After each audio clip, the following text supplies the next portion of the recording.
Yeah, hello, hi. Is it 2:50? I think we still have 1 minute though.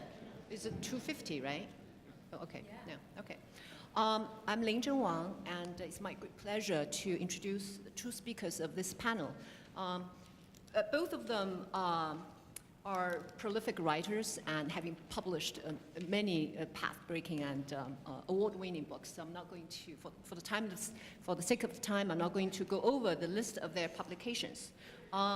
Nick Murzov is a professor of media, culture, and communication at New York University. He's one of the founders of academic discipline of visual culture and served as deputy director of International Association for Visual Culture from 2011 to 2016.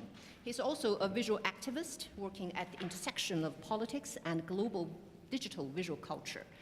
His most recent book, How to See the World, was published by Pelican in the UK in 2015 and by Basic Books in the US in 2016. And this book has already been translated into 8 languages and was a New Scientist top 10 book of the year for 2015. And Rick just told me that there's another digital book, The Appearance of Black Lives Matter, which can be downloaded freely from namepublications.org. So, you can just do so. Jack Halberstam is professor of English and comparative literature at Columbia University. His areas of interest include cultural studies, queer theory, visual culture, Gothic literature and the horror film, popular culture, film and video, feminist theory, and gender studies. His most recent book, Trans, a quick and quirky account of gender variability, will come out next month from University of California Press. He's currently working on several projects, including a book titled Wild Thing on queer anarchy, performance and protest culture, the visual representation of anarchy, and the intersections between animality, the human, and the environment. And the concept today for Nick is love, and for Jack is wildness. So Nick will go first.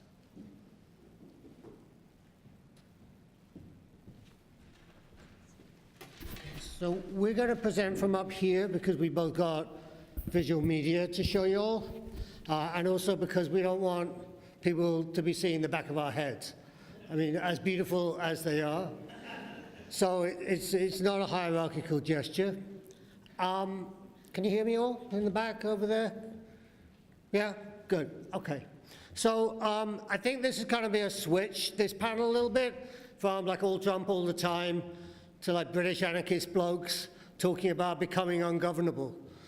And so I'd like to begin, the theme of my project is really decolonial work.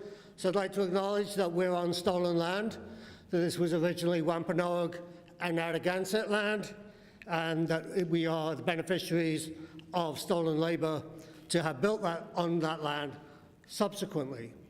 What I'm going to be talking about this afternoon is the idea of love as it was shaped in social movements. So that the way that people, activists come together, thinking about the way that that bond is shaped by a kind of idea of the social movement, and how that's configured through the work of decolonizing.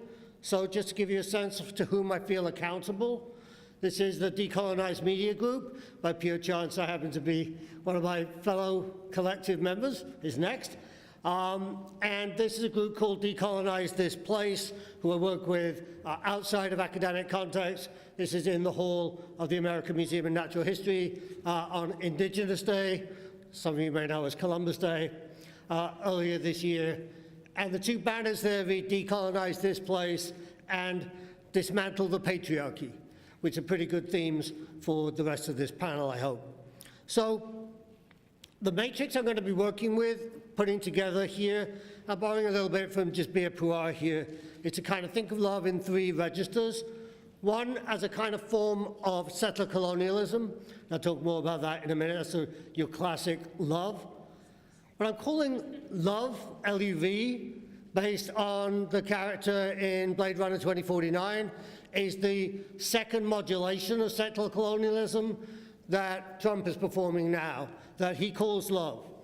And what I'll mostly be talking about is the idea of decolonial love as an organizing principle. And so just to give you a kind of a quick head start on where does that come from. So decolonial love, Frantz Fanon said, today I believe in the possibility of love, and that is why I endeavor to trace its imperfections, its perversions. And Che Guevara famously said, the true revolutionary is guided by great feelings of love. And here you can see in the picture the kind of bromance between Che and Fidel as being, a kind of visible evidence for that. So love here in this talk, which is not going to be understood as a private connection between individuals, but as a discursive and institutional formation of settler colonialism, taken in the manner of Elizabeth Povinelli, who has said, quote, "It is the processes by which the dialectic of individual freedom and social bondage is distributed geographically." So Trump's ascendancy has marked a high point in the restoration, as so many people have said, of an aggressive and exclusive modality of white supremacy and settler colonialism that's nonetheless understood in the far-right movement as love. And this form sutures metropolitan, by which I mean the colonial metropole, it sutures metropolitan love of country to love of work. Surprising idea, but we're supposed to believe that we love being at work, into the colonial aesthetic of respect for the established order that was identified by Frantz Fanon. And that then produces together what I'm going to call a love of order, as manifested above all in the military and the police and its media surrogate, the NFL. So this is an affective politics that leaves the policy-driven pragmatic caution of the Democratic Party floundering for a response, as many people have already said. So in order to find a means to engage with this new conjuncture, it's not going to be enough to modulate healthcare proposals or the precise level of the minimum wage, worthy goals, though those may be. What it does mean, I think, is engaging with a long thread of indigenous and African-American activism and study to work out the possibilities for a decolonial organizing motivated by decolonial love, one that might break the recurring cycles of heteronormative patriarchal white supremacy. So Povinelli has said that it's no easy fix, right? And it requires humility from those of us in academia who have for so long tolerated inside our institutions both segregation and predatory aggression towards human bodies that characterizes settler colonialism. So as Povinelli puts it here, if you want to locate the hegemonic home of liberal logics and aspirations, look to love in the settler colonies. In this presentation, I want to set up a means of considering these relations of classic settler colonial love with the new format that I'm calling love, and this clearly articulated white supremacist patriarchy nonetheless rather classically failed at the box office, just as the advocates of white supremacy now believe themselves to be under threat. And there's a very peculiar form in which under settler colonialism love is mediated. So you might take the deliberately, I think, outrageous example by someone like, for example, this guy Roy Price, who was fired from Amazon for sexual harassment, who said to one of his subordinates, "You will love my dick." And this is a guy who approved Transparent, but also turned down Handmaid's Tale, who incarnates what I want to call this the theory of the magic penis. And this is the idea that once seen, it's so revelatory and so transformational that you're going to fall in love with it. And in that sense, I want to say that what Beatrice Preciado has called the pharmacopornographic turn is simply the technologization of settler colonialism's disposition of that theory of love. This is the project that Pavanelli has explored in her really kind of remarkable essay, The Empire of Love, where she explores it as a formation at the intersection of power and exploitation, saying that love is at the heart of capitalism, secularism, secular society, and new and old religiosities. So this love is then not what she calls the intimate event, but it is nonetheless sometimes a physical event, often metaphorically depicted as here in the 1600 print America, from New Inventions for Modern Times, just to say that the more things change, the more they stay the same. The continent is presented as a naked woman for the possession of Amerigo Vespucci, the standing figure here, and her rape is going to be justified by the cannibalism that you can see depicted in the background. This is a print in the Metropolitan Museum, not currently on display. For settler colonialism in the modern period, you could take this to be emblematic of classic love. This is Caspar David Friedrich's classic of Romanticism, The Wanderer Above a Sea of Fog. It switches the scene to depict the urban beneficiary of empire standing silent like Keats's Cortez on a peak in Darien, which is to say the romantic subject entangled the imperial figure and the planetary damage that the coal smoke smog, which was known in the period as fog, actually represents. In today's moment of conjunctural change, this hegemony is visibly in motion, undoing neoliberal dogma about deficits, for example, and reviving white supremacy in the frame of eugenic anxieties of disappearance, rather than disembodied notions of racial formation. For Pavanelli, love is a set of distributions, filiations, and the transmission of material goods and imaginaries. But this really is not going so well. Classically, bourgeois love in settler colonies concerns itself with filiation and the transmission of land and property. But even its best advocates have gone from the classic, Rita, I married him, to, you guys, we totally flipped the house, hashtag HGTV. Which takes us to love. Here she is, this is the character Love in Blade Runner 2049.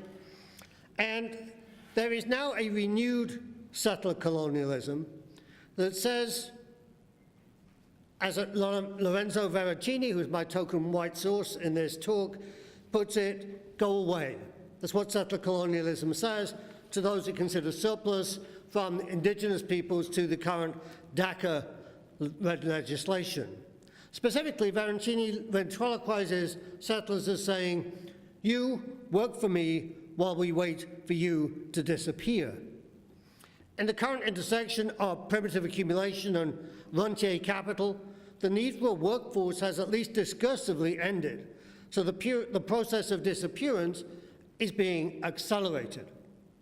And so in his speech at Phoenix, which took place just after Charlottesville, in the same speech in which he announced in his coy way the pardon for the racist Joe Arpaio, Trump said, our movement is a movement built on love.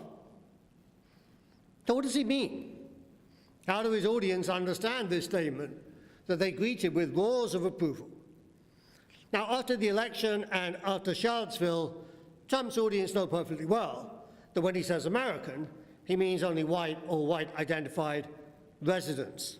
So Yi Tuck and Kei Wang Young, in their essay on decolonizing, have said that in their own imaginary, settler nations are not immigrant nations. In other words, that they believe themselves to be always already at home. In affiliation with the notion that America was discovered and not populated when white people arrived, settler colonists do not see themselves as immigrants. So here, love, L-U-V, is different from the recent inflections of settler love that have named the US as a nation of immigrants, most obviously embodied under Obama. In both cases, of course, the indigenous are ignored. First, as an exception that proves the rule, because they are not immigrants, they're in their own home, and now by default, because they do not belong. Further, we should note that the conquest of nature, that was the original rape of America, is now taken to its logical extreme. This is the Love version of that in Blade Runner 2049, the idea of the Philip Marlowe character wandering the desolate space of Las Vegas in his orange air in pursuit of the original Blade Runner who's about to run into in the movie. All the land now must be conquered, all the air and all the water. Love is settler colonialism in the Anthropocene, when water, land, and other physical resources will be the new form of primitive accumulation. So in this moment, real men show their love by eating GMO, using pesticide, burning coal, and mastering the resultant chaos, because mastering female chaos is what heroes with a capital H do. This hero, capital H, is, in my version, the revived version of Thomas Carlyle's Great Man, who makes history. I've written about this at inordinate length in a book called The Right to Look. His ability, the hero, to do this is derived from his visuality, which is his means of visualizing history as it happens. Now, far-right discourse hails Trump as such a hero, specifically echoing Carlyle. And it was interesting in Wendy's presentation this morning, her evocation of the notion of the hero from Lionel Trilling that clearly is in that genealogy. People forgot Carlyle because he was the favorite author of Hitler. So he has kind of not spent too long in the bestseller charts the last little while, but he's back, along, I guess, with Hitler, right? So chaos in this formula is visuality's always feminized other in Carlyle and in all subsequent claims to heroism. The opposition to heroism was, according to Carlyle, quote, the female insurrectionary force. Now this, we might think that the female insurrectionary force sounds like a pretty good idea. But for Carlyle, this is the bad thing. It's always already racialized as black. Female force is heroism's internal challenge to be overcome as a constitutive, embodied part of itself, just as Freud would later describe the id as chaos. Now, this ideology is phantasmatic, it's even somewhat ridiculous, to be sure, but it has had very real effects. So colonial visuality was founded on the mystical visuality of the overseer on the plantation, somehow able to see everything that goes on in the divided labor force that was constructed here. This is a print from 17th century Martinique. So too, in our present moment, does Love perfectly visualize the chaos outside LA. You can see it reflected in her sunglasses here, so that she can direct missiles.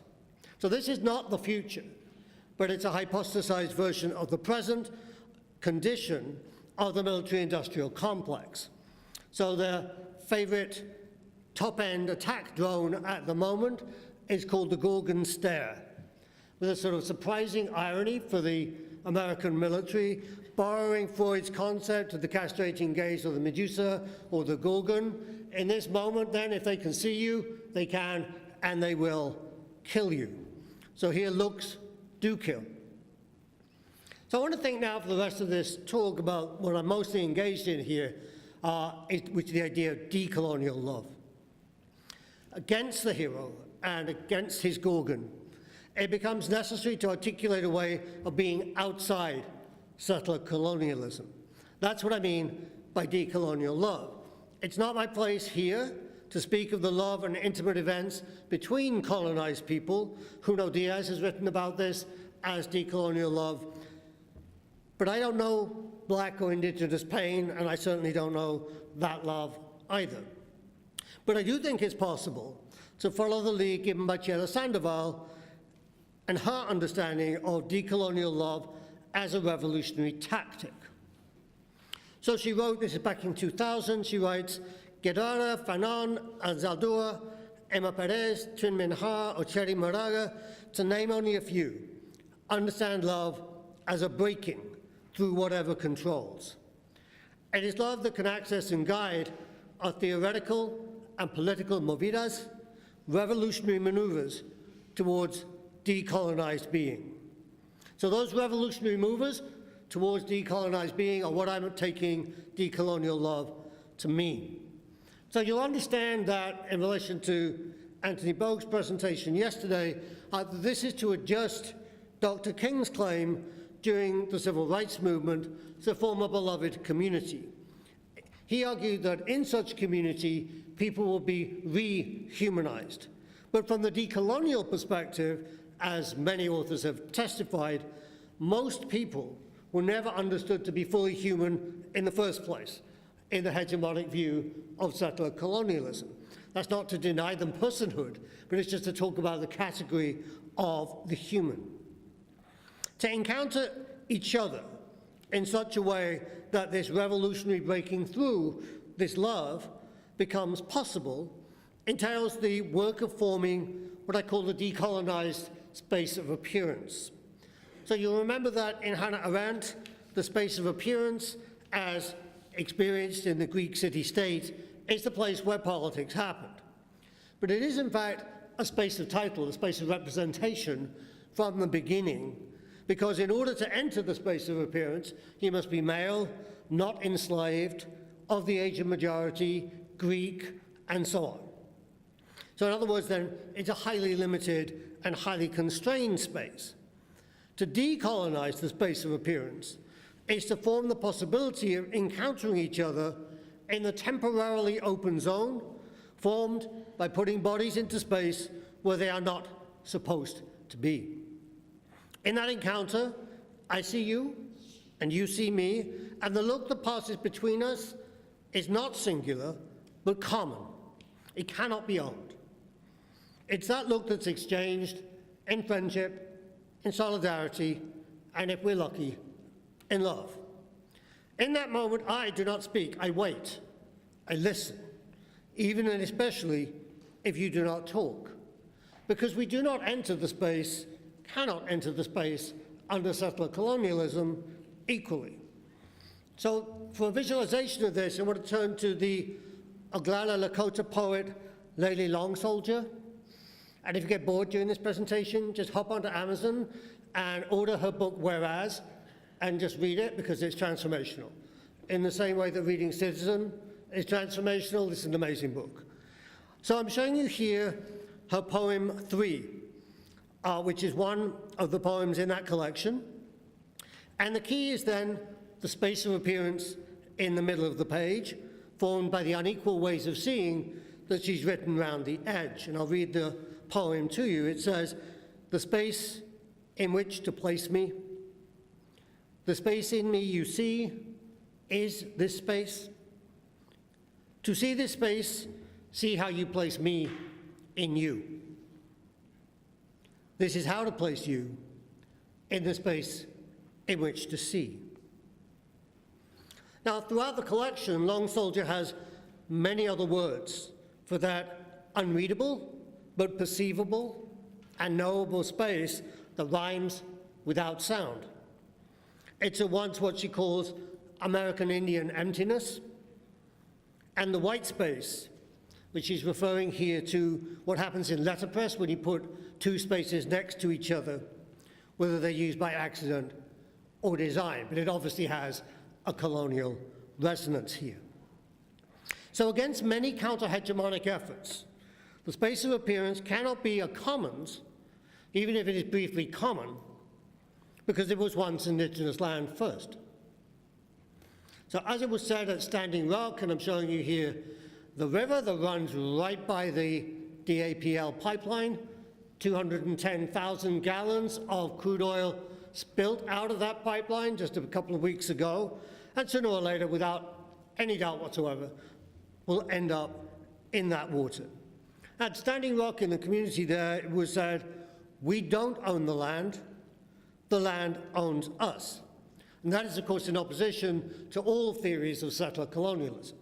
And it creates a different, if you like, system or theory of value than the labor theory of value.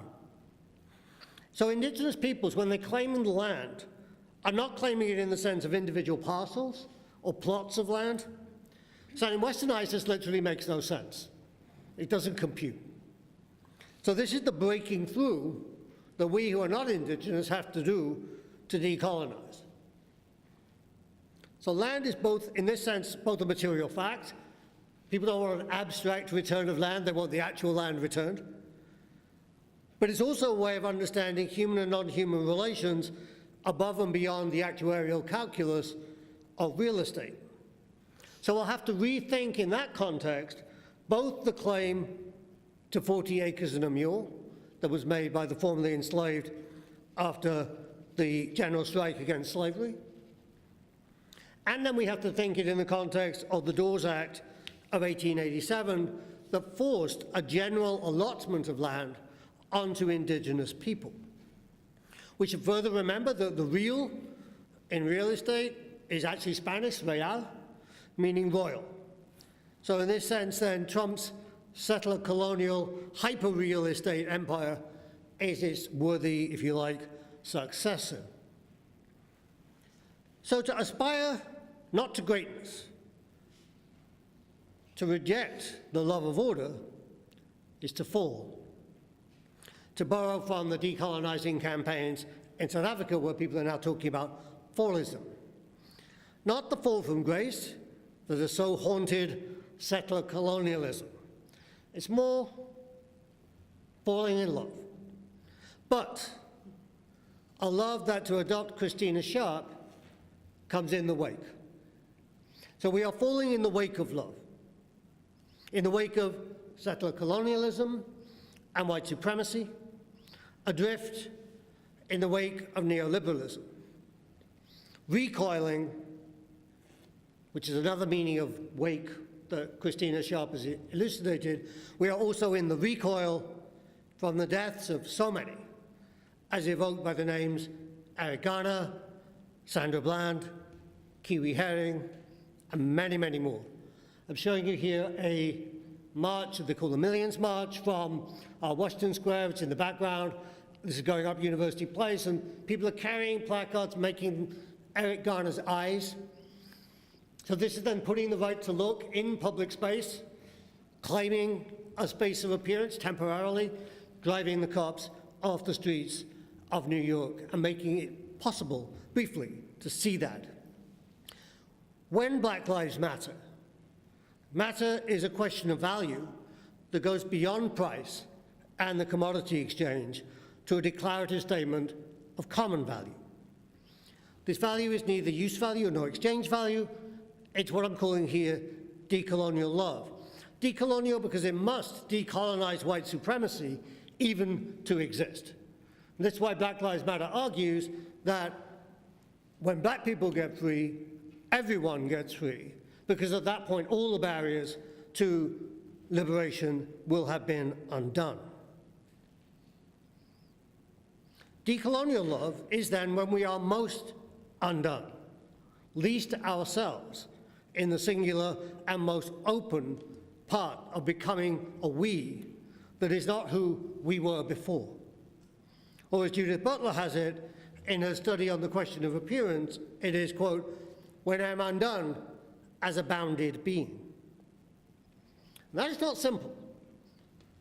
So let's take, if you think of the recent film Get Out, which has taken that idea of the look and put it into mass media circulation, falling in love in Get Out leads to the sunken place, which is where when Chris, the character whose eyes we're seeing here, is hypnotized by Missy, Chris falls. Where is the sunken place? It's in the wake. It evokes the terror of the Middle Passage and of the prison industrial complex, as Jordan Peele has clarified.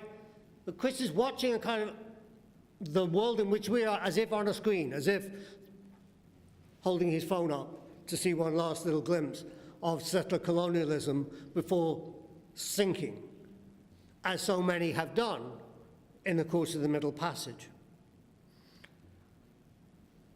But after Trump, Peele went a little further to say, quote, the sunken place means we're marginalized, No matter how hard we scream, the system silences us.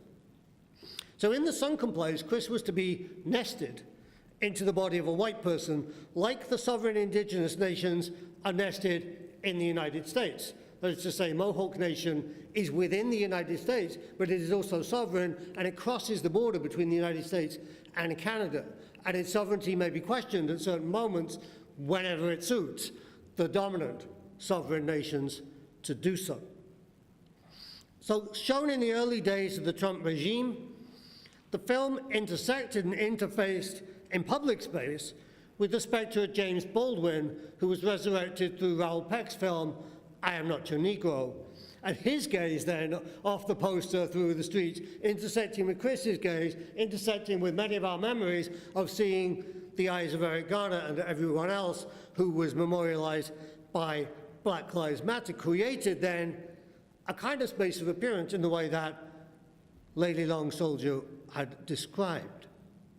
Baldwin's sardonic gaze here recalls his argument that, quote, no one was white before he or she came to America. It took generations and a vast amount of coercion before this became a white nation. In that view, then, whiteness is settler colonialism, whose coercion is visible every day on those designated white as well as its others, unequally, unevenly, but nonetheless hegemonically. So it is this coercion further needs breaking by decolonizing, and the way to do that is through falling. Rhodes must fall. And when he fell, this is the statue of Cecil Rhodes in Cape Town, South Africa, being taken down.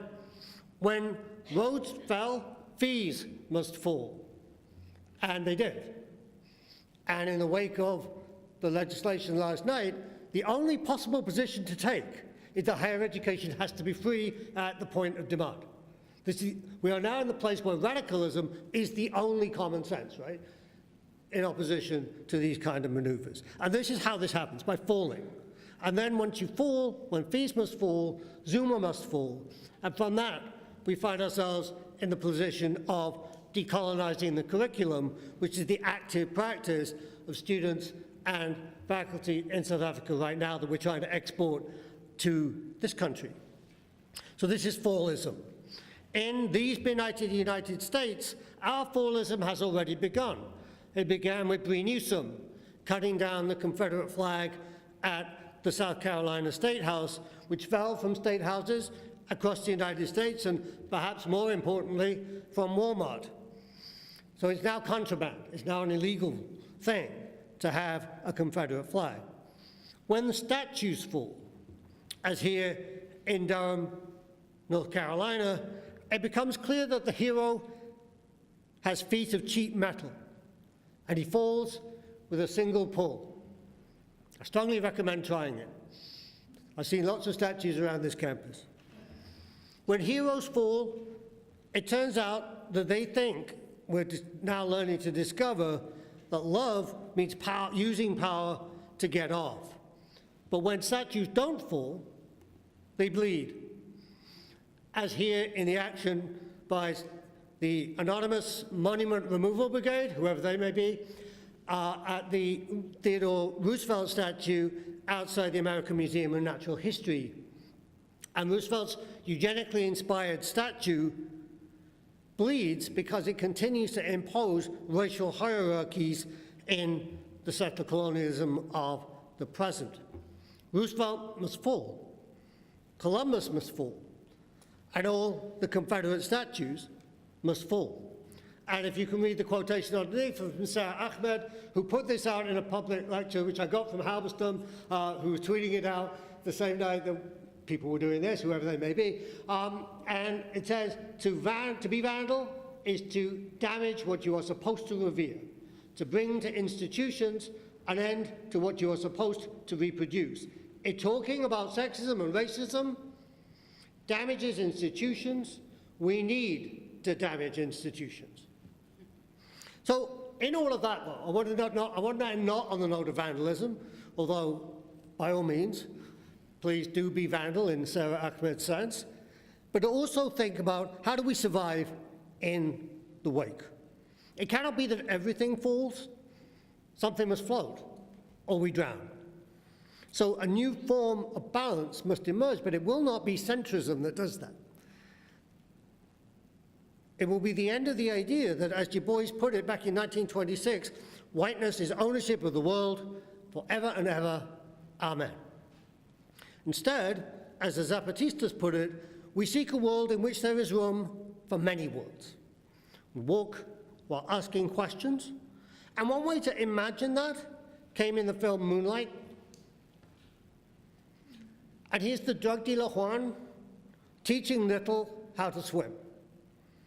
And what Juan does for Little here is decolonial love. He bears him up. He breaks through. He creates possibility. It's a moment of appearance, an instant in which Little is seen and sees himself in a space of decolonial love. It doesn't last, no. That's the work that lies ahead. It'll take what Grace Lee Boggs calls visionary organizing to see the way, and it's a work that's measured in lives and not in administrations. And now, I want you to get your phone out. I do. I want you to get your phone out. Most of you have them out. Okay? Copy down this link, nycmonumentsletter.info. And I want all you lovely Ivy League people to sign the petition to bring down the statues. Because this is a small thing that we can do, but people have been asking for stuff to do while we're here, so you can do this. And having 100 people, which is about, my guess, is the number of people in the room here, with Brown after their names, will add weight to that petition. People on the commission actually told us that. So do that for us if you would. Lots of love. Thank you for listening.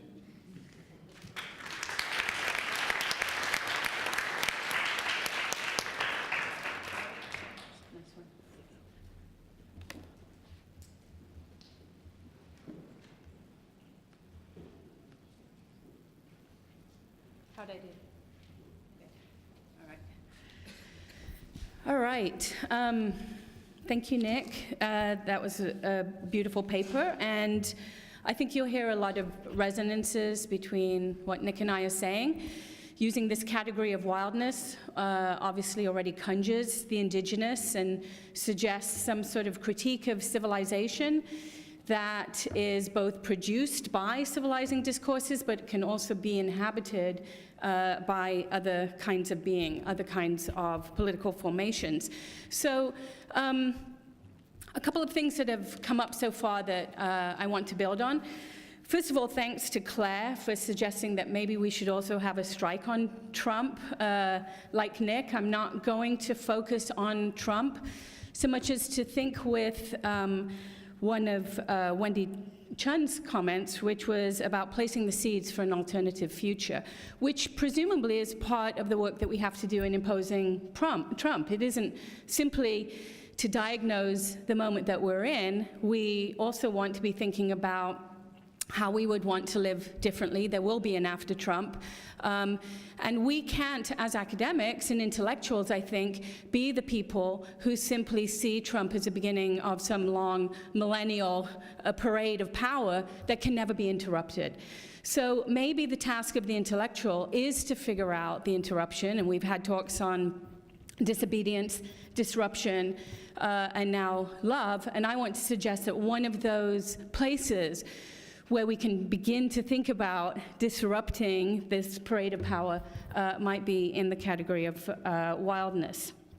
So also following on from some of the papers that we've heard so far, coming at the end of a conference, you get the opportunity to reflect upon the brilliant things that people have said so far. The project of wildness that I'm going to present you with is very much an epistemological project. And when I was responding to Akil yesterday, I really wanted to hammer on the fact that in institutions, as academics, we have opportunities to either extend the frameworks and the versions of power within which we live, or to figure out ways around them. And Nick is calling upon us to think about what kind of obligations we have to the extent that we want to claim a radical intellectual space. And so I want to offer up Wildness as an epistemological project to know differently and to know better and to know in relationship to other kinds of knowledge. And these are just some totally obvious things that we could be doing. So, for example, while I'm not saying let's not use Derrida, let's not use Agamben, that's not my point. My point is always to say that we need broader archives from which to draw our vocabularies.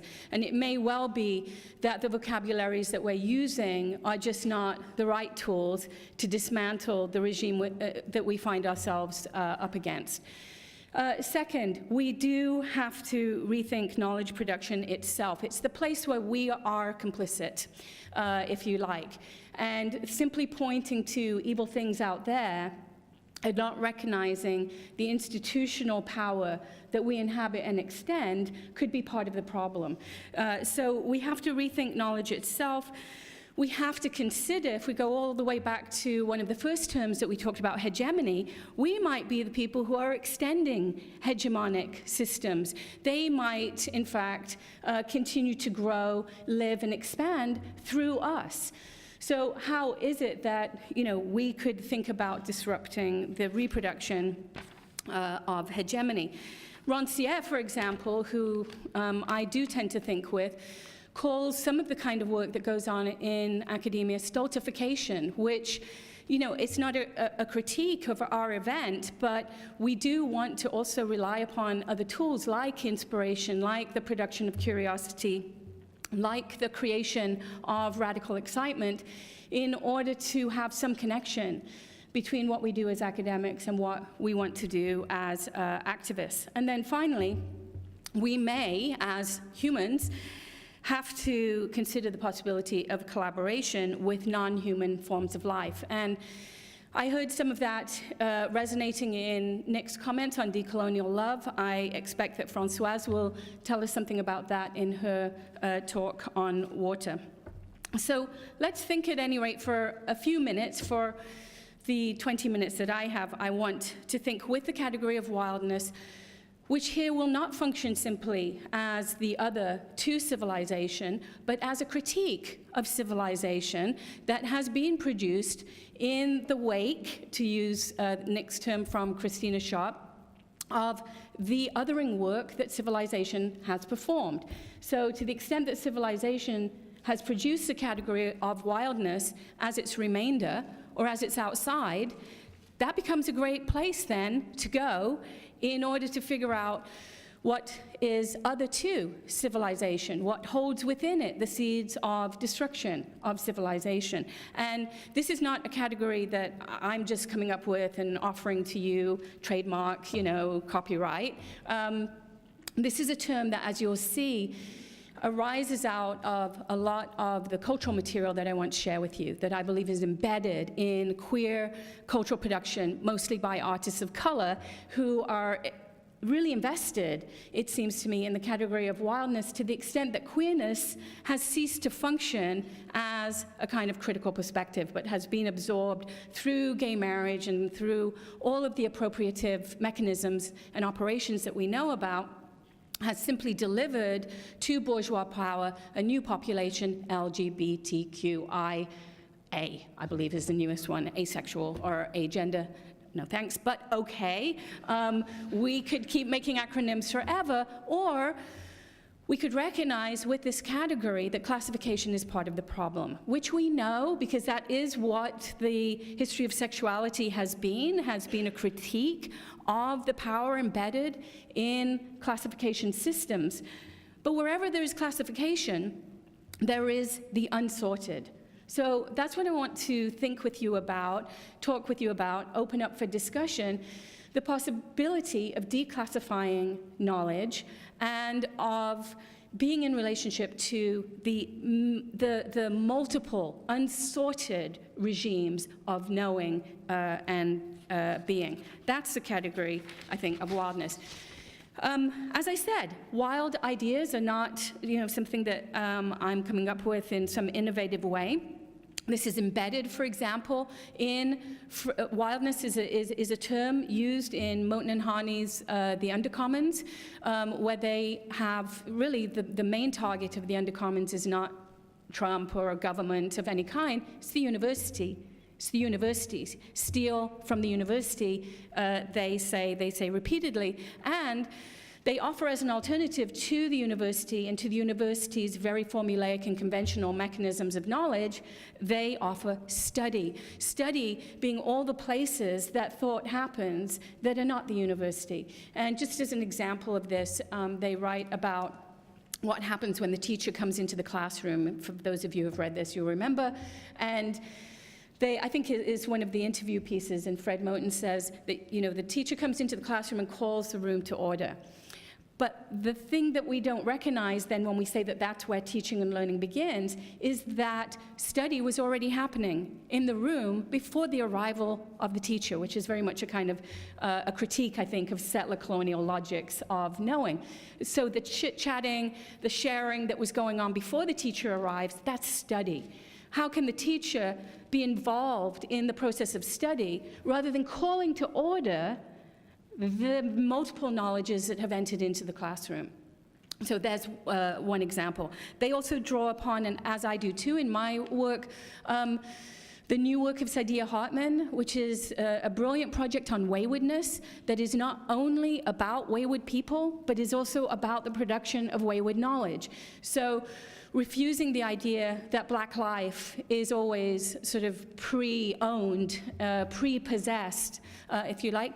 She traces the lives of wayward Black girls in New York City from 1890 to 1930 and lays out a form of anarchistic revolt that is not carried out using the conventional language of politics, but is carried out through things like a refusal of work, which is, by the way, very much an anarchist idea, an embrace of pleasure, a cultivation of the collective. That's what she studies in the lives of the young Black women, fragments of whose lives she's able to find in various archives and bring together under the heading of waywardness. That is the kind of project that I'm talking about.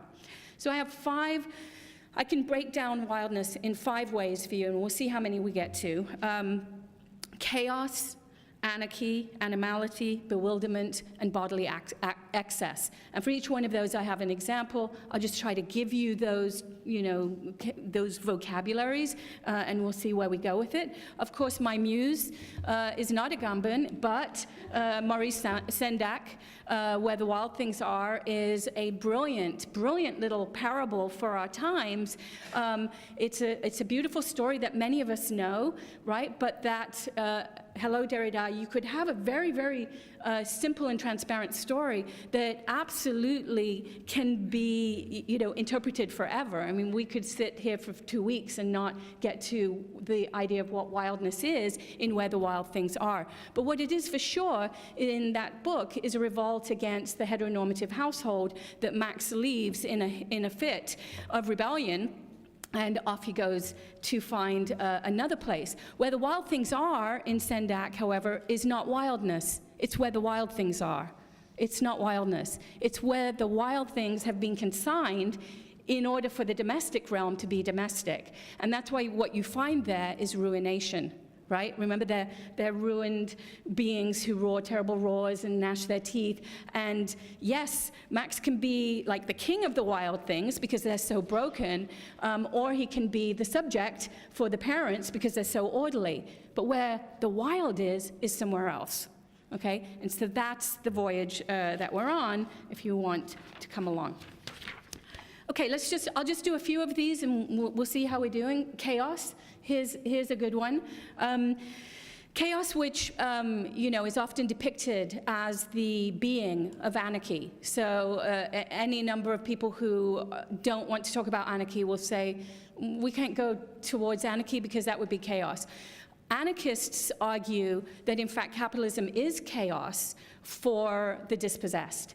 The experience of poverty under capitalism is chaos.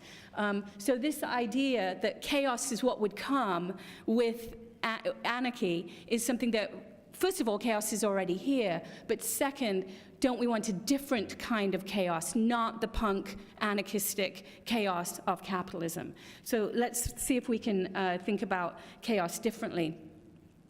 If we were going to get all naturalistic about this, and I'm not, because the subtitle of my book is actually Wild Things, Queerness After Nature, arguing that we no longer have that referent for the queerness as against nature, right?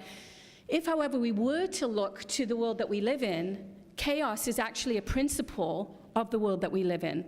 Entropy, as you know, is one of the laws under which all existence is structured. We tend towards chaos, and we, through human endeavor, try to push back on chaos. But what if we went with it instead? And there are a couple of just examples I want to give you of actually academic projects that want to approach an understanding of chaos in order to see how chaotic living can access different ways of being. So one person who does this is John Law, who's a sociologist who wrote a book called After Method, Mess in Social Science Research. And one of the arguments is that sociology in particular is so method-oriented that there are entire aspects of human behavior and other kinds of behavior that sociology can't tell you anything about. Because what the method does is it imposes rule and order, logic and explanation and understanding upon areas of being that defy those things. Do you see what I mean? So he gives, as an example, the categories of the ephemeral, the indefinite, and the irregular. I think anyone here would think these are pretty good things to study. The argument would be you cannot study it using the canonical forms of social science that we've committed to, because the minute that they arrive to study those things, they domesticate them. They turn them into something orderly, okay? But how is that put to work? Martin Manalanson, who is a queer anthropologist of the diaspora, in a brilliant essay called The Stuff of the Archives, which is focused upon the deliberate chaos of queer immigrant lives, he argues that, quote, mess, clutter, and muddled entanglements are the stuff of queerness, historical memory, aberrant desires, and the archive. So I'll say that again. Mess, clutter, and muddled entanglements are the stuff of queerness, historical memory, aberrant desires, and the archive. This is a study of joined households in post-9/11 New York City, where queer diasporic immigrants from the Philippines have joined forces and lived together, often in 1 or 2 room apartments.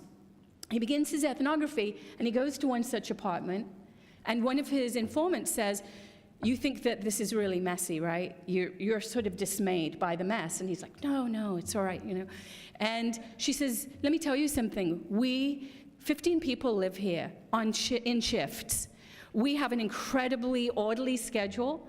Each one of us knows exactly when the other will be home and respects their space. And there isn't a thing in this apartment that we don't know how to find. So you may not recognize the order or the logic of this apartment, but it's here, and I'm going to tell you what it is," right? So the stuff of the archives is that. That's the information that you should be looking for, not this orientalizing approach to the other that produces just more information about the colonial researcher, right? So the stuff of the archives is chaotic, and it doesn't require ordering. What it requires is contemplation, or sitting in relationship to, learning from, being disordered by, in a kind of haptic sense. He argues that this messiness gives rise to non-familiar logics of space, possession, sharing, and coexistence.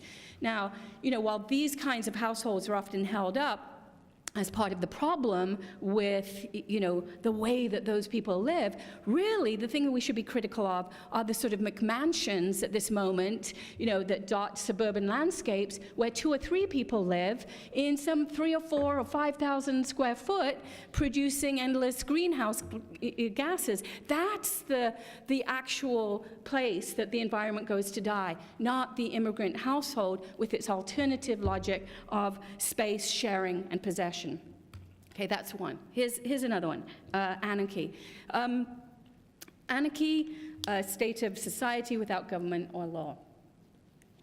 And I said this yesterday in relationship to Lisa's paper, but I think we can use this category without having to go back to the 19th century or the early 20th century, because if you think about what the state was at the beginning of the 20th century that anarchists opposed, that is not the state that we have now. I don't think anyone would claim that. Therefore, the opposition to the state then cannot be the same as the opposition to the state now. So anarchy, it seems to me, is a way of somehow trying to bring into view what Nick called on his Twitter feed today, the state of becoming ungovernable. So again, building upon Nick's presentation, we do want to think about what to do, and we're probably not going to get there through electing different bozos into office and continuing to invest in this system that we all kind of recognize is pretty broken. So maybe we have to seek to be ungovernable. And I want to talk about this state of ungovernability in a way that respects, as Nick did, the sort of native indigenous roots out of which that concept arises. So just to give an example, again, in Ecuador in the 1990s, a series of governments rose and fell. And, you know, Ecuador was in danger of being declared a failed state. And when asked what was going on, one politician declared that indigenous activism was bringing down the state and that this was an absolutely untenable state of affairs, and he declared native peoples ungovernable, okay? At that point, the native groups declared victory, because they said that was our goal. We seek to be ungovernable. And by becoming ungovernable, they did bring down the state. The state then, when it came back around in its most recent form, picked up a policy of buen vivir, good living, within which nature had rights and diverse households were recognized. And that was part of a kind of compromise with indigenous groups, although that whole thing hasn't actually now collapsed, but so be it. So becoming or thinking about being ungovernable seems like something that we actually could do. And James C. Scott's work has tried to chart the long history of anarchist communities, maroon and fugitive communities that he says have emerged wherever we found state structures in the 18th and 19th centuries. We also found peripheral communities formed as people fled state rule and sought to pursue alternative economies and ways of being in relationship to one another and to the land. And I won't go into this, but many people here have probably read Jody Bird's work in Transitive Empire. She talks about a similar kind of cultivation of chaos under the heading of the cacophonies of colonialism. And she suggests that colonialism itself produces cacophony, which must then be opposed using a jigsaw understanding of cacophony that helps to, quote, identify the processes that have kept indigenous peoples as a necessary preconditional presence within theories of colonialism, noting that the Indian inevitably appears within colonial productions as dead, past, inert, and wild. Bird uses the metaphor of cacophony, and a metaphor for anarchy, and the Choctaw word haksuba to summon the swirling noise and chaos of the colonial encounter. And I'm going to show some images of what that might look like in a moment. So that notion of cacophony is a kind of horizontal space of noise that cannot be ordered by a civilizing mission. Okay, so anarchy, just offering it up for us to discuss. And there's the ungovernability. Okay, my third category is human-animal, and I'm jumping around from different pieces in this book that I'm writing on Wildness, just in the hopes of provoking some connection with whatever you guys are also working on. So another part of my thinking in relationship to wildness concerns human-animal relations after nature. Now, I won't offer you my critique of pet owning today. I'd like to, if I had time, you can ask me. But I do elsewhere have a deep critique of pet owning as the, I guess it's a form of colonial love, you know, a place where we think that, and no offense to anyone with a dog or a cat or a rat, all great, good for you, only to say that it's a kind of practice that bolsters our understanding of ourselves as good. It contributes to that, even as we basically are in dominion over a creature, not necessarily a creature, think of your cat or your dog, who would be wild. Those creatures will never be wild. But it assures us, if you like, that we have a good relationship to animals that then allows us not to think deeper about the impact that we're all having on the spaces where wildlife used to exist. So I think pet owning, it's more a conceptual thing that assures us that we're in the right. We rescued our animal. We're feeding our animals. We're walking our animals. And, you know, Haraway is really the person who I think has romanticized, actually, the relationship to the animal, with this idea that, you know, we co-evolved and that we don't walk the dog walks us, you know, because we walk behind it, picking up its poop, or not, as the case may be, by the way. But I want to say to that, yes, but that dog can only poop when you allow it to, right? So is this co-evolution, or is this something a lot more paternalistic? So rather than thinking about animals simply as subject to animal rule, what if we thought about animals as already in open rebellion to us? It is possible. What if animals are already? Is rebellion only human? And this is a film from Hungary that considered that very question. It's called White God, which is a transversal of the Samuel Fuller film, White Dog, which was a film about white supremacy and dog owning. In White God, a mistreated and abandoned dog basically leads a group of other dogs, and they rise up against the animal catchers that rove the city. And there are incredible scenes of dogs running through the streets in this film. It's beautifully shot from the ground level, so that you're at dog level, not human level, and it doesn't offer a reconciliatory ending. Okay, there is a girl and a dog at the beginning, but that girl and dog are not reunited. His only nod to her is that he does not savage her at the end of the movie, okay? So, which is sort of reminds me of The Life of Pi, if anyone's read The Life of Pi, where, you know, Pi is so happy with himself for not killing the tiger, and he thinks that when they finally reach land, the tiger's going to acknowledge this shared bond, and the tiger walks away.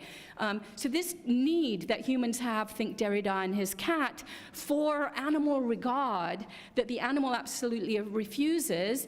Wendy gave us the priceless term of mutual indifference. Why don't we think about that kind of relationship to nature, for example, might be playing out in a film like that. And there's also, of course, The Secret Life of Pets, a classic film of pet rebellion. Anyone seen The Secret Life of Pets? Great, 3. Secret Life of Pets is abandoned pets meet in the underground world of the sewers and decide not just that they're going to rise up against humans, they're going to kill them. It's basically a Black Panther type speech by a black-voiced pig called Snowball. I kid you not, it's very Animal Farm. Kevin Hart exhorts his fellow animals to rise up and kill humans. I just thought, this is amazing halfway through. It didn't happen. I mean, probably you saw that coming. I didn't. I was like, great, when's that gonna happen? Didn't happen. But at any rate, it raises the possibility that animals are already in open rebellion. So just 2 epistemological frames that come out of this section, thinking about how human-animal relationships could be scripted differently. I'll give you 2 examples. People have already mentioned Thoreau's work on civil disobedience. The most interesting work on Thoreau, and my colleague Branka Osic is doing a lot of it, is about Thoreau's relationship to vegetation and Thoreau's relationship to animals. And the argument there is that it's in his thinking about vegetation and animals that the political, an alternative political, emerges. And to give you the argument of that, I forgot a few slides. just, you can figure it out. There you go, open rebellion to us. The world would be better without the human, right? So that's something that OOO sort of contemplates, but never making that step to think about maybe this so-called natural world is already plotting to get rid of us. This is Branca's argument in a beautiful book called Bird Relics, Grief and Vitalism in Thoreau. She retrieves from his writing on birds, no less, what she calls a crow epistemology. So remember at the beginning I suggested I wanted alternative epistemologies gathered under the heading of wildness. She says Thoreau observes that crows are the only large birds he knows of that hover and circle about in an irregular and straggling manner. Okay, right? They do so, she says, not because they are too stupid to fly with the wind rather than against it, but because they choose to fly into the very force that opposes them. Now, you see already, like just pulling from this close observation of animal life, we end up with a very, very different understanding of resistance than the one that we might counterintuitively rely on. So a crow epistemology, she describes this as a way of thinking that, quote, faces in order to know what blows it away. And this is very Benjaminian, actually, Susan, maybe, this sort of the angel of history, where you're turning to face the thing that is actually blowing you away. This is what it actually looks like. That's what flying is for a crow, is that lift doesn't only come from going with the gust, but lift can also come from flying into the face of it. So if you wanted to take away for Trump, what if we flew into the face of the thing that we want to oppose rather than going with it to always on to the next crisis? Osage could be dialoguing. Just to give you one more example of a theorist thinking along these lines. She could be dialoguing with Eduardo Cohen. I hope some people have read in his book, How Forests Think, an anthropology beyond the human. He's an Ecuadorian anthropologist. He goes to Ecuador. He's in the forests, in the jungle for long periods of time. He comes back with very few stories about the Yasuni or indigenous peoples, and lots of stories about what he calls the signifying system of the forest. And he becomes aware, and he uses Austin and other speech act theorists to say that there are constant signifying systems happening in the forest where a monkey will grab onto a vine, that vine will nudge something else, maybe a bird will fly over there, and the human looks on and has no idea what's happening, but all the elements that make up the forest are reading, hearing, understanding, reacting. Now, our only relationship to that are these crazy wildlife programs, right? And I saw one recently on the plane where it was David Attenborough and that sort of voice of God telling us about the forest, it was. And he went on a long narrative about a sloth who was seeking a mate. They're always seeking a mate. If you believe, always, right? If you believe National Geographic, all animals do is seek mates. So this sloth was moving, very slowly, and he's like, he hears a call across the forest. Will he be in time for his appointment with destiny, right? So off the sloth goes, and it's excruciating. You're like, will he get there, won't he? He doesn't, right? And you get somewhere, and he gets onto the branch, and David Attenborough goes, oh dear, foiled again. We'll have to wait for the next time. This is bullshit, right? It's like the March of the Penguins all over again. The sloth could have been on a completely different journey, looking for something else entirely. It could have been a bug that we don't see. It could have been some sort of symbiotic relationship that he's already embedded in, right? So this idea that we are great narrators of these kinds of plots is part of that colonial mentality that Nick is trying to get us to identify and see how we hold dominion over through certain forms of looking, right?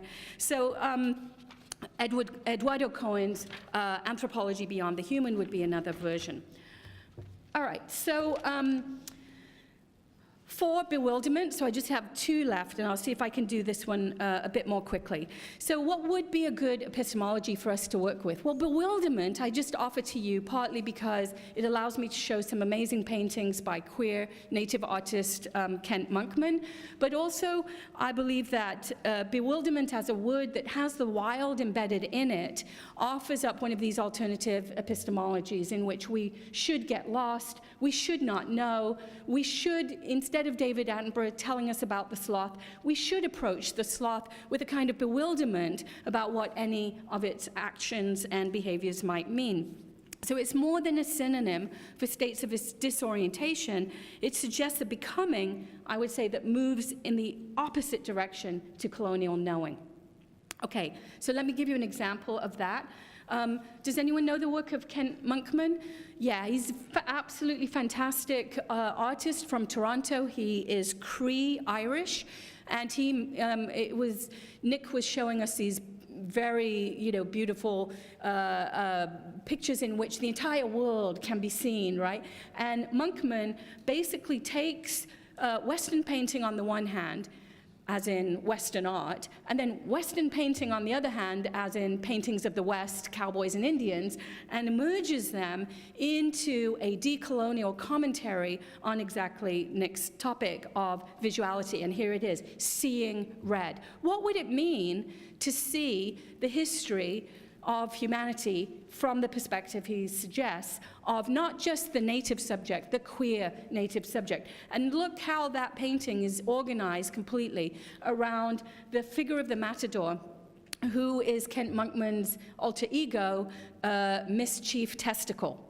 He actually has a name, and he does amazing drag performances. He's holding a Hudson Bay blanket, not a native blanket, but the native blanket as recreated within capitalism and within the colonial encounter.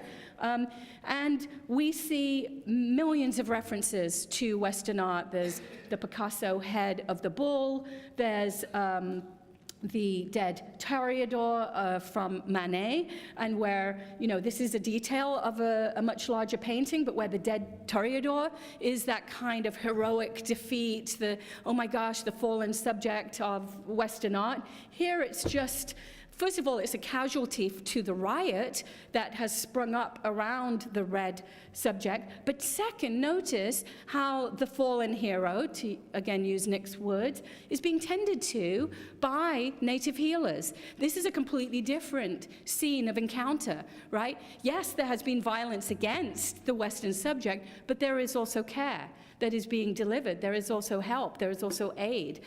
So that's really different. This could be Watts, right? I mean, this is clearly the scene of an urban riot. Notice the merging of the traditional and the modern, the totem pole that becomes also the pole for the wires of communication. And while there's an angel hovering over the whole scene, there's also a helicopter. So those orders of temporality that are proper to civilization are here horizontalized again, so that we have that cacophony that Jody Bird was talking about, that is laid out horizontally as opposed to vertically, structured by one omniscient gaze. So this is from a show that Monkman did in Toronto earlier this year. It was a show that was supposed to celebrate, I think it was last year, Canada's 150th birthday. And he called the show The Failure of Modernity. And each painting, and there are hundreds of them, basically gives us images of the downfall of modernity. The amazing thing about Kent Monkman, he is somebody who makes hundreds of thousands of dollars probably from these paintings. But when I was in Toronto a few months ago, he had an open studio. And it's like you can just walk up to a painting, and the paintings are just there, sitting on an easel. They're not protected in any way. It isn't about possession and just exchange on an art market. There's also a diorama set up, and anyone could enter or exit and have their picture taken with various paraphernalia signifying both the caricature of native life and certain authentic artifacts. So this is probably his alter ego, Mischief Testicle, which I think is hilarious. He's painting, you can't see from the detail, he's painting a cowboy who is a sort of Saint Sebastian character full of arrows. So the idea here is that the artist isn't somebody who just represents, they also capture and kill. In some way, the cowboy is full of arrows, he's been killed, and now he's being painted. But notice that with a little nod to primitivism, his painting can only capture the cowboy as a stick figure. But then the larger frame is that Kent Monkman, of course, is painting this entire scene that is both George Catlin and, Picasso is many, many different influences, all cycled through Monkman's skill, consciousness, vision. Okay, so Seeing Red, then, is one of these many large-scale paintings that he has that I believe draw out, invest in, and deliver on the concept of bewilderment. You're not supposed to learn, you're not supposed to be elevated, you are delivered to a kind of bewilderment that could potentially be decolonial. All right, I do want you to see that one. That one is Cain and Abel, and I want you to notice how odd the characters are, because this will lead into my final point, in the sense that just about every figure is multiply gendered. Okay, they are naked. Cain is called Cain and Abel. So again, it's one of these references to the classical tradition, but it's Cain and Abel painted as trans men, as two-spirited people. And it's also a comment on the fight between Cain and Abel, which was a fight between one brother who was a farmer and one brother who was a shepherd. And it's about the way in which the farmer triumphs over the shepherd in one of the founding acts of settler colonialism. Okay? And again, the horizontality and the depth are giving us a completely different perspective on that story. And I think the queerness of the bodies, their illegibility according to Western state shapes, morphologies, is part of the bewilderment that you feel without necessarily knowing before you look carefully. They have they have flat chests, but they have seemingly female genitalia, and this now disorders the frame sort of completely. It gives you a kind of disorientation in relationship to the human condition that is being represented. I had a whole bunch of stuff just that I would recommend from Fanny Howe, who writes beautifully about bewilderment as a smearing of the quotidian. My last point, then. I want to end with an artist with whom I collaborate, who goes by the name Boychild and is absolutely committed to this kind of wild disordering of the meaning of queerness. It's almost as if one of those characters, one of these gender ambiguous, queer, indigenous characters has stepped out of a Kent Monkman painting and performs. Boychild is somebody who began by performing in nightclubs in San Francisco, and I'm sure I have, here's a great slide, is also bewildering. You're not sure, again, is this human, machine? There's a kind of animalism that they deliberately cultivate. This particular image is made by their partner, Wu Sang, who creates Boychild as a kind of weird mirror. They are covered with little fragments of glass in which you see yourself reflected but fragmented at the same time. Boychild began doing drag in San Francisco in 2010, but did so in a way that completely remade the meaning of drag. And while it was recognizable as drag, and I'll show you a clip in a moment, it also looked a lot like Buto. Okay, the Japanese dance of darkness from the 1950s, from the post-nuclear era, when basically choreographers in Japan said, what we want to make art about is environmental ruin, right? Is environmental destruction. The way in which those bombs that were dropped in the past generation are now our legacy, and those kinds of grotesque moves within Buto were the choreography that they offered in response. Without knowing about Buto, Boychild began performing Buto-like performances. Here's a good example. And finally went to Japan and did study Buto.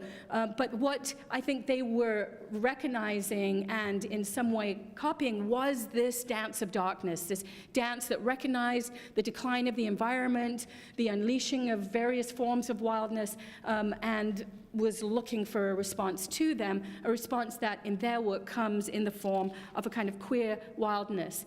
And I wanted to just, draw attention to this quote, which I think maybe if I wanted to say, what is it you want to do with wildness? Bring something incomprehensible into the world would be pretty good as a potential mantra for what we need to do as intellectuals. And I would argue that that's something that Boychild's work does do. They perform bodily ambiguity or legibility. Is this a masculine body or a feminine? Is this a white or black? Is this a mixed race body or one that has been covered in a completely different surface altogether? The body in their work becomes a kind of communication device in the way that Wendy's talking about, through whom all kinds of aesthetic play, flux, and cultural signification is routed. And there's something quite machinic in some of these performances. They have a dystopian project that they're completing with their partner Wu Sang called A Day in the Life of Bliss, which is basically an apocalyptic scene in which queer characters wander around in a completely ruined landscape. And I will come to that in 1 second. And they also have an environmental project with a Thai artist, Crit, who creates installations of apocalyptic collapse, often accompanied by performances where Boychild crawls out of the wreckage. So I want to end with a performance that I think beautifully gestures towards this political future that I'm calling for, that exceeds the human, that joins to decolonial love, and that hopes for something better than us. This is a Rihanna song that's been slowed down, and this is the kind of Buto performance I'm talking about.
So that was in a nightclub with a light stick, performing a kind of channeling of some kind of other deity, other world.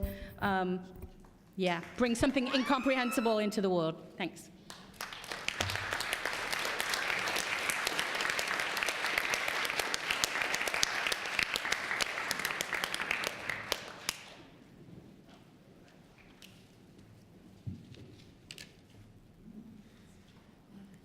Thank Nick and Jack for two very thought-provoking presentations.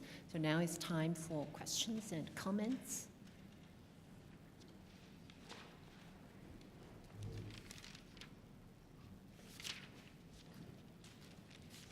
Thanks very much. Can I, Jack?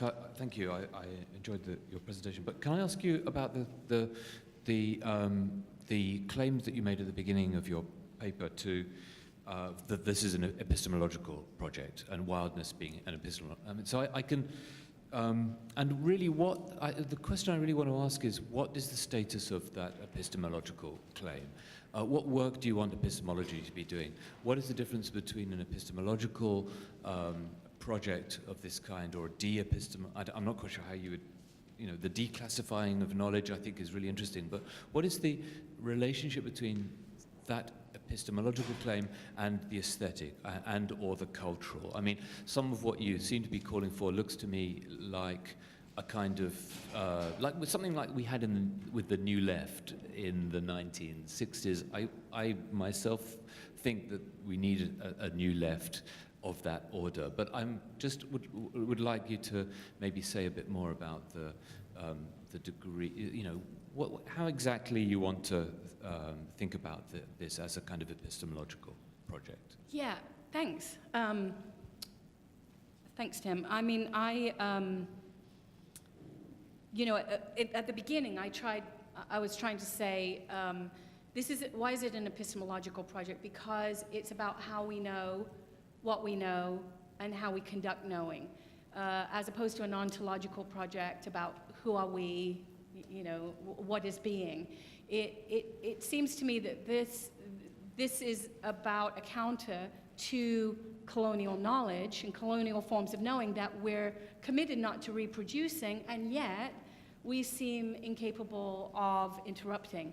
And I don't know that this is, you're right, relies on certain forms of the aesthetic that may be disruptive or may not, but I think there's a kind of commitment to a critique of disciplinary knowledge, right, the unsorting of knowing, on behalf of, say, what Jane Bunnett calls wonder or curiosity, some of those things that people get very excited about, but that don't necessarily already have a firm trajectory. It's more of a kind of opening up to the possibility that we might want to know different things and know them differently. Think of Rod Ferguson's work in Aberrations in Black. What he basically does, and for which he was definitely penalized in some ways, he offered a very, very a kind of shattering critique of mainstream sociology as, rather than a place that has been studying the lives of people of color, a place that has been absolutely complicit in the production of racism. And so then he has to offer a different archive, and he suggests, let's look at women of color fiction. Well, this earned him no favors in sociology, but it is exactly that kind of epistemological project that has to happen in order to break with a very well-worn tradition of producing knowledge on behalf of something else, even if you don't know what the something else yet might be, which is why Wendy's quote was so great. It isn't like, oh, what is the alternative future? It's how would one plant the seeds of an alternative future? So in that way, I think this is epistemological. Did you want to? Well, yeah. I guess I have a sort of slight follow-up, which is that would this kind of epistemological project have had the kind of resonance that it seems to have in, for example, 2 decades ago? I mean, is it dependent upon a particularly reactionary political present that looks almost, I mean, we haven't really talked about fascism, but it certainly looks like a kind of new regressive classification regime. So I'm wondering whether an earlier moment of kind of neoliberalism might have, this might not have looked so kind of radical and exciting in an earlier moment, and that we're in a kind of particularly sorry moment right now where the cultural looks very seductive and exciting. Is that what we're? So I don't know if you would respond to that. I don't know. I'm not. Well, first of all, it may well be the case that one turns to the aesthetic when mainstream politics is just so thoroughly without hope or whatever. But I guess I don't want to be so cynical about the potential for finding alternatives in the cultural. I don't want to say that this, 2 decades ago, this wouldn't have looked so interesting. I mean, 2 decades ago had its own crises and produced its own responses. This is part, I think, of the epistemological project, is to say, where would we find alternatives? And are we so sure that resistance and subversion and all of those things that we turned away from are not places that we should be, looking into further? Something like that. Can I chip in on that just Yeah. very quickly? There seem to be a couple of things here. One is that epistemology by itself isn't working. There's an enormous body of knowledge about all the environmental and Earth system crisis devastation that both of us were speaking about that's epistemologically uncontrovertible and is not winning. Yeah. So, not even winning its argument. In fact, the percentages and the opinion polls in this country are getting worse. The percentages of carbon dioxide in the atmosphere are getting worse. So something has got to give. I mean, this is not a question, this is not anymore an academic question. It's a question of Earth system survival. Not that the Earth won't survive, which it will, but large charismatic megafauna like us may very well not. So that's on the one hand. On the other hand, a new left, you know, we all know what it would have looked like if Hillary had won. I don't think it would have looked terribly, terribly different. Yeah, you might not have got this exact tax bill that you just got, but I don't think that anybody really feels that it would be, had it been an emancipation for indigenous folks, for African-American people. Black Lives Matter took place under the Obama regime, right? So Eric Holder, who's supposedly the most liberal attorney general that we've had since, you know, the dawn of time, failed to bring any convictions for anybody. So, I mean, when we talk about impunity, the obvious impunity is the impunity of the cop. And the impunity of the cop has been transferred up, if you like, in this kind of Caesarist moment. So, you know, Anthony yesterday was talking about a new authoritarian populism. I might call it authoritarian nationalism. But I do think that until and unless a different configuration of what it is to do politics that's not currently comprehensible within the frame of the political happens, I'm trying to blend what Jack did with what I'm doing, like a kind of a breaking through that's not comprehensible. That's what falling in love is to me, right? It's that moment where you go, I don't recognize the world as it used to be. That's that moment. What would it be like collectively for that to happen? That's, I think, if we were to sort of segue the two things that we're trying to say, that would sort of be what it would be like.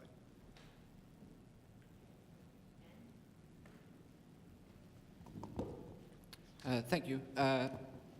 This is a question about your periodization of capitalism, let's say, or whatever we're going to call it. So about the periodization of capitalism and its creation of an outside. So this puts me in mind of Rosa Luxemburg's description of capitalism in The Accumulation of Capital, is it's continually eating up. In order to have expanded reproduction of capital, it has to continually eat up and primitively accumulate non-capitalist outside. Okay.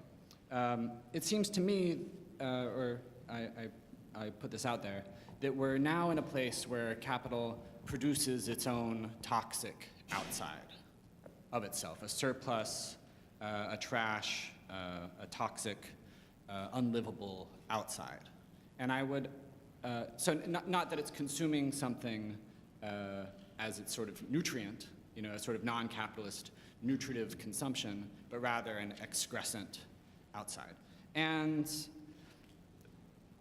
Jack, part of your talk seems to valorize if it's able to repurpose that trash, refuse, excrescents, et cetera. And yet, continually there's the language of settler colonialism as the backbone of that. And I think I would like to hear perhaps a conceptual distinction between which one we're in, because that settler colonialism very much maps onto part of Rosa Luxemburg's conceptualization, but not onto the difference that I just made. So, of course, these things can be variously combined, but that sort of conceptual distinction around the concept of an outside, these are different versions of an outside, and yet I would like to see that linked to a periodization of capital that we're talking about. And if this could be linked up to Trump, which was sort of a minor thing in both talks. So I stepped out for a second, but it seems Trump isn't really a real estate magnate. Maybe this is what you said at some point. I stepped away, so I thought I heard this was covered. It's not relevant. To me, Trump is not a real estate magnate. He's a brand. He's a he's a pretend real estate magnate. His money comes from bankruptcies and pass-through entities, and really his real estate projects have largely failed in many ways. He's a television personality, foremost. Well, you can debate me, but I think he's not someone like the Dursts. I mean, there's someone different. There's something different. Or he's not like NYU, for instance. NYU is a real estate power in a different way than Trump. I mean, I think Nick and I were going around Trump precisely because of what Nick just said, which is maybe, who, as Lisa said yesterday, who is surprised by Trump in a way? Is it people who had already invested some faith in this system or thought that Clinton was really an alternative or didn't think that this system was already in place? That the Clintons already embodied what we abhor in Trump, that is a continuation, not a break, which you seem to be saying yesterday a little bit in your talk on disruption. So really to continue to invest in Trump as an icon, I think is a bit of a mistake here, because we want to look at the system, not just this particular iteration of it that is deeply offensive to academics, let's note, because he has parlayed stupidity, as Bush did, into great power, which academics still believe that stupidity should not equal power, even when Cedric told us that, ignorance is a thing as mobile as knowledge. So I think I'm not so interested in Trump. I guess what I would want to know, Ben, I don't know if we want to get into this, but just what's at stake in that question of periodization of capital? What if we get that really right? What is the difference between the organizing logic of settler colonialism versus the organizing logic of a particular version of capitalism? What will we know? I think what will be the outcome and the production of an outside. So if I say I have a machine here and it consumes certain things and it excretes certain other things, I will want to know what kind of machine that is. If it's settler colonialism, I know it's going to be consuming land and indigenous populations in some way and excreting the colonial project in some other way. And I might know what the possibilities for it running out of nutrients and stopping working is. If I say this is a form of capitalism that relies on abstraction of labor and it produces surplus unemployed populations and all kinds of toxicities, then I can say, well, those are its nutrients and these are its results, and this is how long it will run. So to me, there's a lot at stake in that. I think you're just using, we're not going to come to a harmonious agreement on this because we're using very different frames. I would think, in a question of periodizing, I always think, like, Wesley Boggs used to say, what time is it on the clock of the world? And by that, she didn't mean what people tend to take it to mean, which is like, what's the most important thing going on right now? Let's have a panic about it. She meant, if you frame the whole of human experience, and sometimes non-human experience, on a clock, and you did that, then all of our revolutionary strategies, all of the history of capital would be the last tick of the last second. So that, which is to sort of profoundly re-relativize all of that. I want to think of capitalism in terms of racial capitalism rather than in terms of extracting surplus value. I think that people are always, under racial capital, human bodies are always constructed as external to racial capital. That's what slavery and settler colonialism are about. Yeah, we can haggle the boundaries in a more kind of, academic frame. When did the new settler colonialism begin, and so on.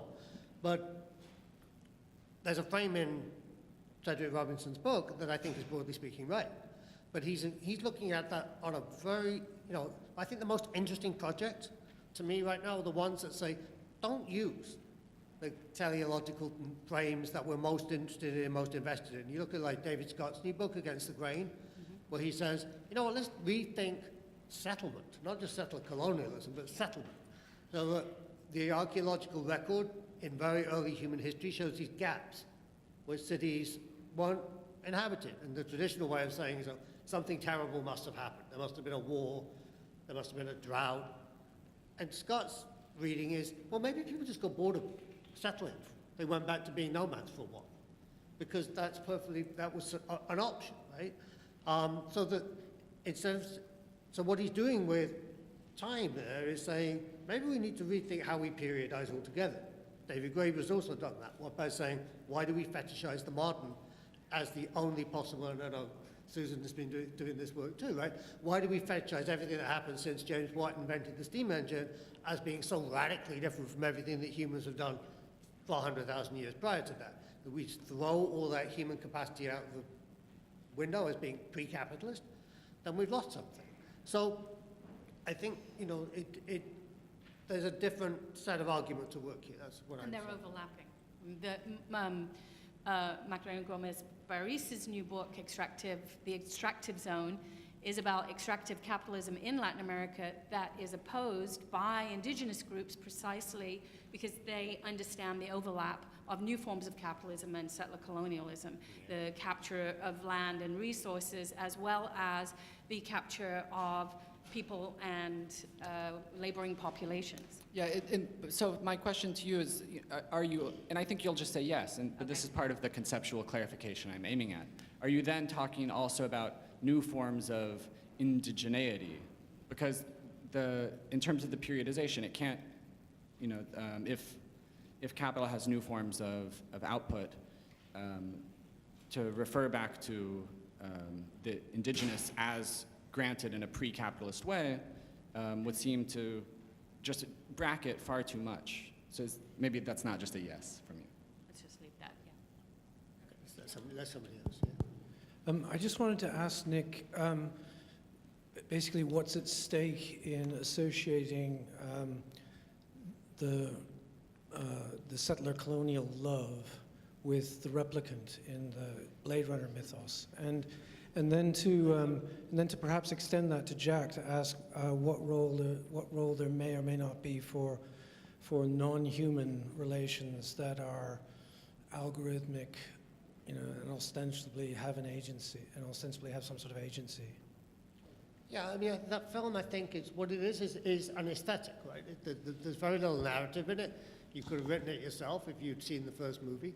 But it's a way of aestheticizing the current condition of white supremacy.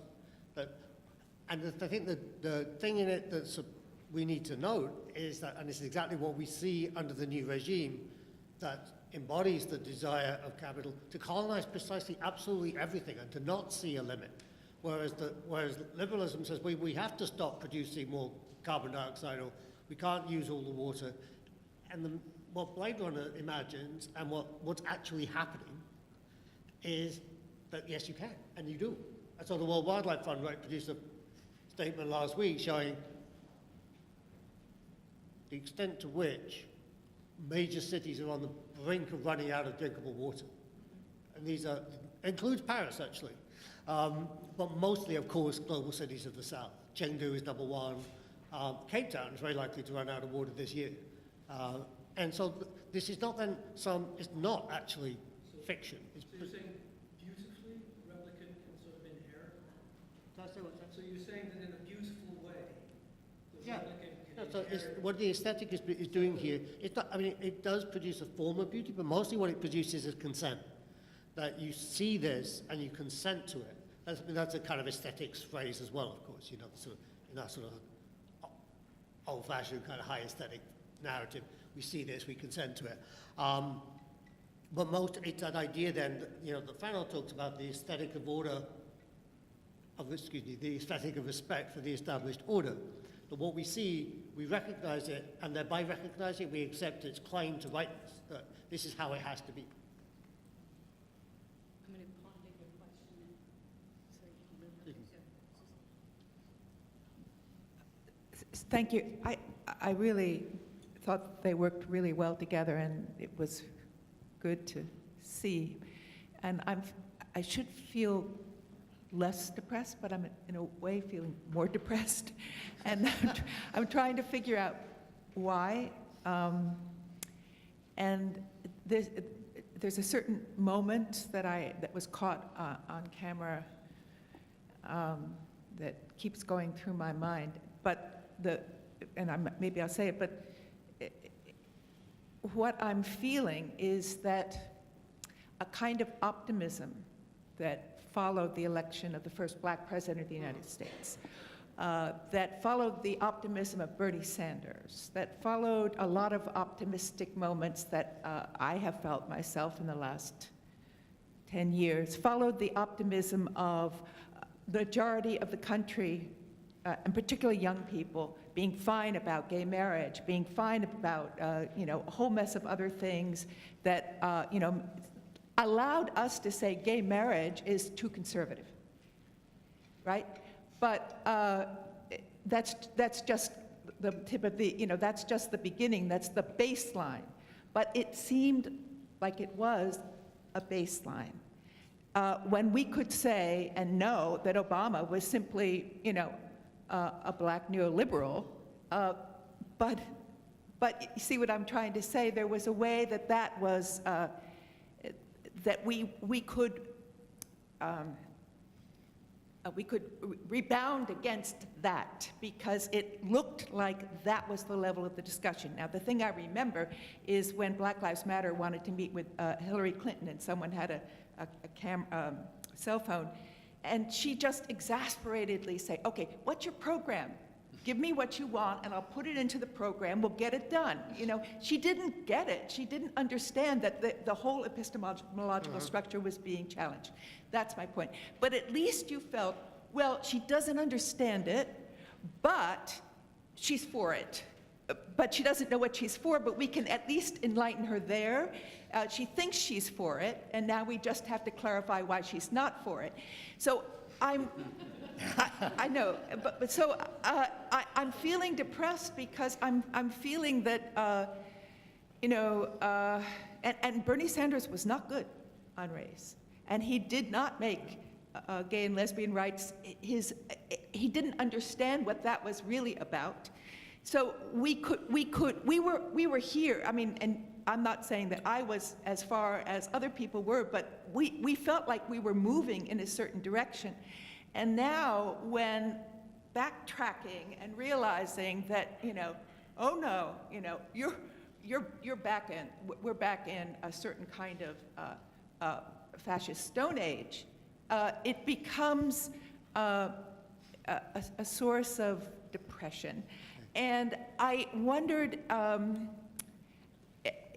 don't want this to turn into, I want this to be a kind of question where if I'm right to a certain extent, that we were maybe, we could criticize neoliberalism because we thought that was the problem. But that problem was kind of like, okay, do your thing, no one cares, or give me something I can put into the platform. So a critique of neoliberalism was really, seemed powerful. And now I'm feeling that we don't have even that underneath us. Correct. And then I get it, Susan. Okay, I get thank it. you. I mean, and I think this is entirely, it's entirely symptomatic. The white left got very comfortable in a period that began in around 1980, learning how to be critical of neoliberalism from a perspective that didn't challenge white supremacy, that didn't challenge settler colonialism, that didn't think about the longue durée, if you like. So where are we now? I think you want to distinguish between the two terms that you use. Depression is a produced symptom of like capital, right? So there's so much Prozac in the waste system of New York City that the fish in the river have measurable quantities of it in them, right? So the poor person's Prozac, go fishing, eat the fish, don't. But I mean, so that's on one level, depression is being, and this is Preciano's point, and it's the other side of the pharmacopornographic. The pessimism, you should be feeling pessimistic. But this is the pessimism that Stuart called us to in the moment of a new conjuncture, which is the pessimism of the intellect, right? Which is to say, instead of pretending that we know solutions, be properly pessimistic. And what's interesting about that is he didn't really use the optimism of the will part, which is kind of fascist, and just people assume that Stuart used that part because it was in there, but he didn't. So we should be properly pessimistic right now. But there's a kind of epiphany that comes from falling. You see a statue fall, that's beyond optimism. That's a kind of moment where you feel transformed. We occupied Wall Street not under Reagan or Bush, but under Obama, precisely because people felt like the possibilities, long before Trump was even imaginary on the horizon, right, were so foreclosed, both financially and strategically, for young people of all kinds, right? So that that pessimism is, you attend to it, belong to it, own it, and be part of it, and let it bring your very substantial intellect into new spaces, right? Because I think that's exactly where we should be, and to not confuse it with being depressed or like being down or all the rest of it, those kind of things. But also, I mean, the idea that, you know, we were just in a sort of neoliberal funk and now we're in a fascist stone age. We were already in a fascist stone age. That, I believe, is what we're saying. Like, it's not the fact that we can critique gay marriage because, you know, we've got the freedom to offer a critique of it. Gay marriage is already the foreclosing of an alternative future that people were fighting for. Nobody wanted gay marriage. At the beginning of a kind of queer liberation movement, the goal was never gay marriage. So to be given gay marriage as the answer to your liberation struggle is basically the very structure that, you know, that one is still trying to oppose. We are still trying to oppose that structure. Yes, we've shifted the personnel, but I think the actual structure, the terrain of the political landscape is not so different. I agree it's not so different, but I do think that there was an illusion. Yeah, that's it. Okay, so last question. So just two very quick questions. Thank you very much, both of you. Nick, I was there was a time when, not so long ago, when the field or the problem of the command of visibility belonged to epistemology or knowledge, to take up a question that Tim had asked. And you're calling it love. And I just want to know, I'm not just thinking of Hegel here, I'm also thinking of Mary Louise Pratt, Master of All I Survey, especially in colonial and post-colonial studies. But it's striking that you're calling this command of the field of visibility a problem of love and not of knowledge. So that's a question for you. Jack, your beautiful queer anarchism thoughts. I was struck, of course, by your saying that, you know, well, this is a different anarchism. And I was wondering, made me think of how you think about anarchism in the sense of not wanting anything to do with origin, with arche, and the possibilities it opens up then for forms of non-filiative kinship. And then my question then really for you is, I was surprised that kinship was not such a powerful figure in this set of ideas for you. In fact, you were more interested in critique than in kinship. So why love? Why not kinship, I suppose, are my questions. Thank you. So I'll go first, I can be fairly short on this. It's where I began. It's in an encampment like Occupy, or in a Zapatista village, or in a movement like Black Lives Matter. People use that terminology, right? This movement is motivated by love, that we come together by, and so what this is then an attempt to say, well, what would that mean in a post-civil rights movement context? I think we knew what it meant in relation to beloved community, that we were trying to build this kind of, this entity that, in the way that Anthony talked about last night. And so my point was to say, well, that gesture of the beloved community, had as its goal a set of tactics that no longer quite pertain, right? If King is saying, we will show you by the depth of our suffering the necessity for change, that doesn't pertain anymore, because we have seen dozens of people shot to death in the streets, and it has made no difference. I mean, let alone, you know, being bitten by a dog. Not that that's a particularly pleasant thing to happen to a human being. To be, you know, Laquan Donald was shot to death 16 times at the age of 17, and repeated instances of that kind.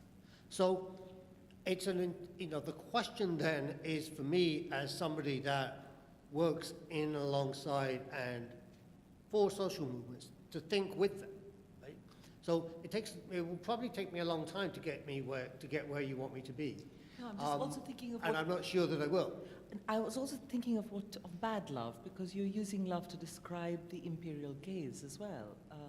And that's, to I suppose, my describe question. solidarity, right? To describe what motivates people to be in movements. What motivates us what does it take for a person to be willing to go and put their body in space where it's not supposed to be, to expose your body to risk, to expose yourself to arrest.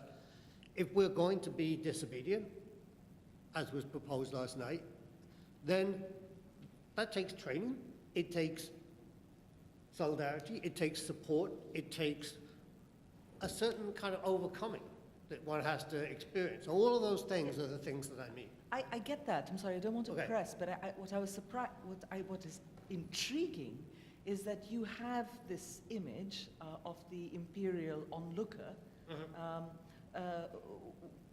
an image one might normally have described as epistemological mastery. But you're calling it love. You're calling empire itself as a love project. And why? So this is, I mean, I'm wholesalely borrowing from Elizabeth Povinelli here. And, forgive me if my summary of her is not adequate, because she's not an easy writer to summarize. But I would simply recommend, the answer to your question is The Empire of Love. And it's a very beautiful essay and very powerful. Thank you. Right, and in that book, one of the ways that Povinelli theorizes kinship is that she doesn't claim to be kin with the people that she studies in Northern Australia by some sort of, notion of family, but because they all share some of the same antibodies. They've been exposed to the same viruses. They're in the same microbiological environment. They've contracted the same illnesses, and they take the same medicine. And so that is her understanding of kinship in that book, which gets you out of the family, not family. And that's why I'm not going with kinship, because I want to push against kin. So with the animal, I'm asking for a relationship to otherness that isn't appropriative and doesn't claim to know, doesn't claim to care. And so by suspending care, you enter into a different kind of nonverbal contract with the animal that is more about space, mutual indifference, disconnection. Yeah. So, thank you very much.